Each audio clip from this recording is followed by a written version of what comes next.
For families inside the Church of Jesus Christ of Latter-day Saints ward in Grand Blanc Township, Sunday started off as a typical day. One family arrived at church early, which meant 14-year-old Jasper was the usher that morning. He was in charge of opening and closing the doors as people got there and left. But it was the need to go get a tissue that may have saved his life, his mother's, and siblings that morning. Mid-Michigan Now's Courtney Bennett is joining us live in Grand Blanc Township. Courtney.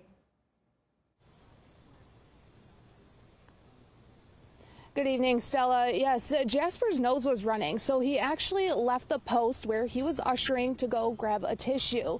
It was that post, it was those doors where he was ushering that gunman drove into and began shooting. He would have been probably right in the line of fire. Thankfully, 14-year-old Jasper walked away to grab a tissue. When he heard the gunshots, he immediately went into the chapel to find his mom, who was sitting there with his younger siblings. My sister sits in the back left side of the chapel, so actually in the last row.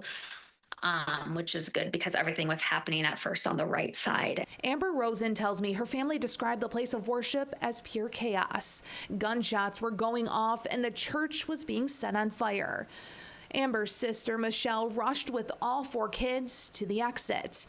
Through the panic, they lost sight of 11-year-old Josie. She also didn't see Josie leave the building because there were so many people. Amber says they got to the lobby part and still wasn't able to see or find Josie.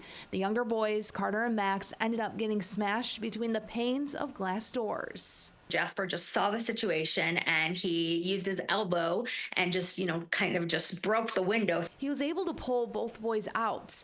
At that point, Michelle still can't find her 11-year-old. Amber says her sister is panicking and didn't want to leave the church. Jasper just kept saying to her, "No, Mom, we got to go outside." When they got outside, Michelle put all of them in her car as bullets were flying through the air.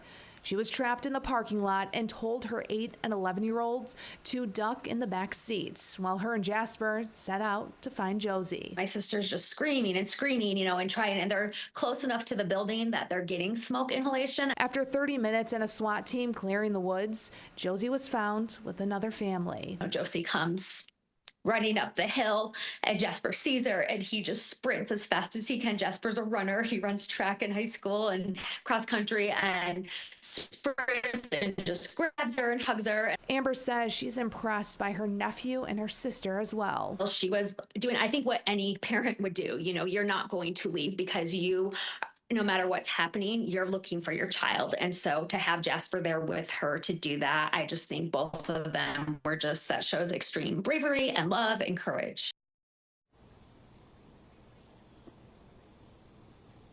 Back out here live, Jasper's dad, Tom, he was actually at the Flint ward where he has a leadership position on Sunday morning.